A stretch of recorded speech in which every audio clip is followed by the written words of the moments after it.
What's going on, guys? This is PG here, and this is going to be part 53 of our Dark Souls 2 walkthrough.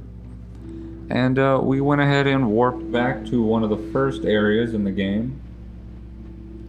And we're going to go ahead and take out some of these enemies so that they don't fuck with me. And of course, we want to go open another door that the King Ring unlocks. So basically, we know which areas we need to unlock. We're gonna go ahead and wait on this door to open. And for those of you who don't play this game but just enjoy watching, you might be in for a bit of a treat here, because this is something Dark Souls 2 has that Dark Souls 1 did not. And it is pretty much this Ashen Mist Heart that it pretty much allows me to go inside of a memory. So these giants that pretty much look kind of like trees to me almost. So like you see them over there, like they just kind of look like trees, but they have the giant's face. We went ahead and we're going to examine it. But once you examine it, you get a cool little cutscene. And I'm going to go ahead and let you guys watch that instead of skipping it.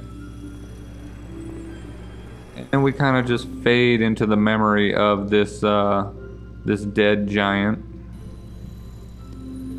And this is actually something I think is really cool.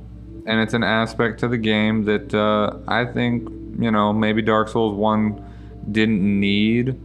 But it still would have been kind of cool if you could go back in time and see Gwyn in all of his glory.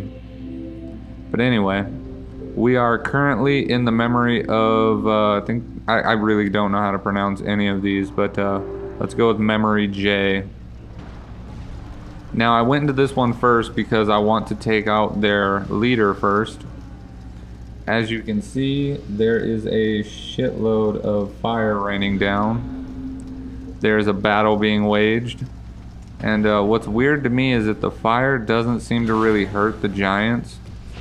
So it seems rather pointless for them to be doing this. A little bit of chip damage right there. But we're going to go ahead, run through the mist here, and now we're fighting the Giant Lord. I'm going to show you guys the cheap, easy way to cheese this guy, whether you're a mage or a cleric or an archer. We're going to go ahead and jump over that giant dumb sword of his. We're not really worried about it. And as you can see, it can be a little off with the timing. But all in all, I would say he doesn't do enough damage for it to really be too bad of a threat. I mean, once I realized how small the damage is that he does and how slow his attacks are, I really was no longer worried about being hit by him at all. That kind of took the edge off of the boss fight for me. But I will admit, if you're a warrior and you fight this guy on the ground, good luck to you. It is one hell of a fight. However, it is a lot more fun. I don't think I've really seen anybody use this guy's weapon in PvP. I might be wrong, but yeah, I don't think you see very many people using the Giant Lord sword, or whatever it is that is actually called once you make the weapon. I really can't remember. But I don't know. Maybe I have a build that can use it, and I'll go ahead and do that for you. Anyway, we went ahead and destroyed this guy with magic. We see an item over there, and we definitely want to go get it. And we just picked up Giant's Kinship. Pretty much these memories are timed areas. So you guys might see me blaze through an area and kind of wonder why I didn't take more time exploring it.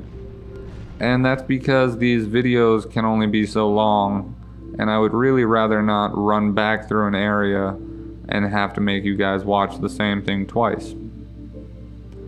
So we are collecting giant souls, And I'm not gonna ruin it or spoil it as to why we're doing it. I'm just gonna let you guys know that it is important that we get them. So once we exit that memory, we are right back here. And usually there is an invader that pops up here. I'm not really sure why he isn't here for me. I don't know, maybe it has something to do with the fact that I beat it in one go, and maybe it has something to do with the fact that my character is a certain level. I really have no idea. Anyway, we are gonna go ahead and grab the twinkling titanite down here because we could really use it. And that is an item early on in the game that you see and that you just kind of wish you could get up there. So it's one of those things, you know, it's a drawback to an earlier phase of the game, but it's pretty nice. Can't really complain about getting free things. So anyway, our next step is to go to the next, pretty much the next fallen giant. And that's going to be pretty much the next series of episodes is going to be us going through the memories of these giants.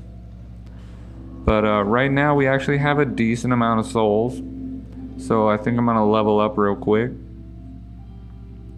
Now, as I said in some of the first episodes, I really am going to level cap how high Castro goes, because I don't need a ridiculously leveled character like level 300 or anything like that. Castro is going to be level 150. In a perfect world, I will end the game and level him to 150 pretty much at the same time.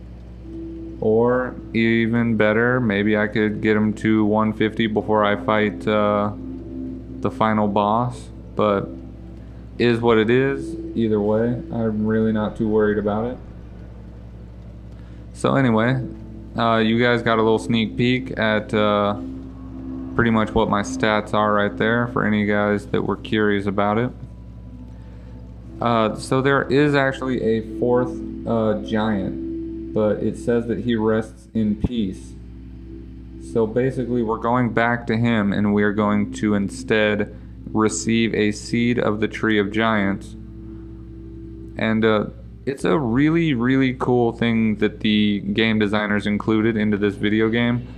And pretty much what it does is, if you are in an area, whether that area is difficult or not, what you can do once you've been invaded, whether it's just one invader or, you know, somehow you got fucked over and you have multiple invaders in your world, you now have the option of using the Seed of Tree of Giants, which will allow you to pretty much make all of the NPCs in your game attack that one individual in your world.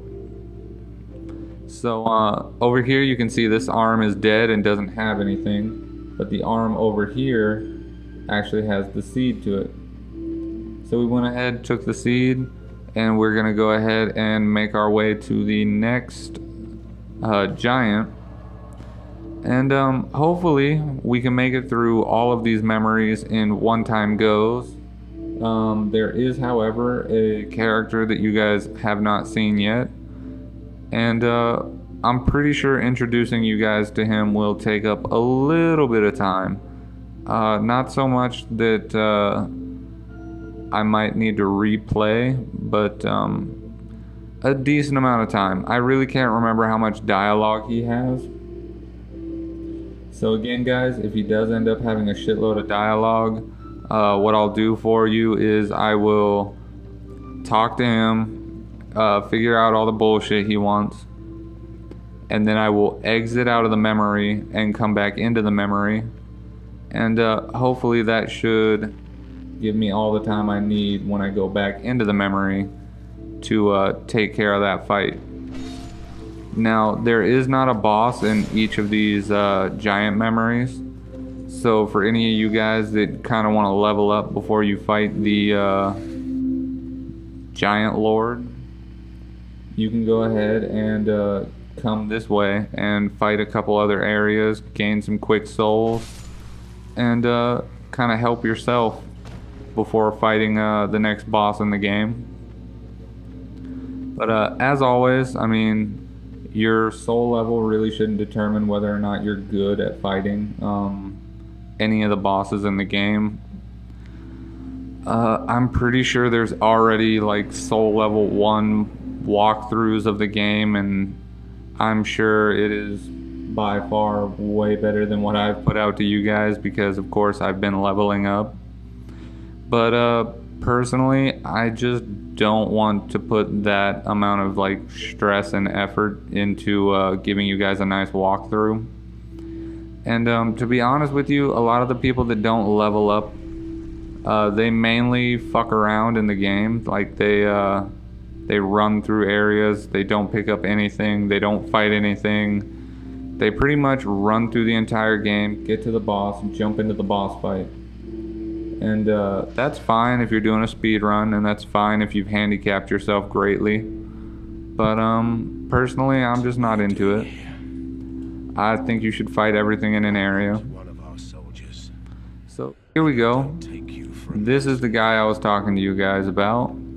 Some people know who he is. Some people have no idea who this guy is at all. But he's a pretty cool little dude. You can tell by his speech that he's a really proud warrior, and he really does kind of remind me of Tarkus. Drummond is a really cool guy, and he gives you a missing piece of armor that you may have been looking for the entire game. He is going to give us the Dranlaic helm, and he's also going to teach us a nice little taunt. Actually, I'm pretty sure if you're like me and you like to collect all the taunts just because they're funny, it's good to have it. So pretty much, he tells you a bunch of good information about this area and what's been happening. He talks about the giants, he talks about the king. It really is one of those characters that's just really down and out and doesn't care to hold back what he thinks and what he feels. But of course he's still a warrior, and he's going to regain his strength, and he intends to die fighting. Seeing how we only see Drummond here in the memories, it's pretty clear that he dies fighting the giants. And I don't know, maybe that's how he wanted to go, and that's really cool, but I'm kind of sad about it. I think he would be a really cool in-game character that maybe you help out a couple times, maybe you see him a couple times in the game, maybe he could have been a vendor or something like that. I don't know, maybe I'm thinking too much of it, but he tells you a lot of shit about what's going on, and you know, he really doesn't hold back, and to me that's a character that deserves to appear more than once. But Dark Souls 2, there's always a method to the madness. They did it for a reason. So there we go, he gave us the Dranlaic helm, and I'll show it to you guys just because we got time. He did actually talk way too much. I'm looking around and I'm like, what the fuck does the Dranlaic helm even look like? Because I really don't remember. I really think only my first character in the game bothered to get it because I don't like it.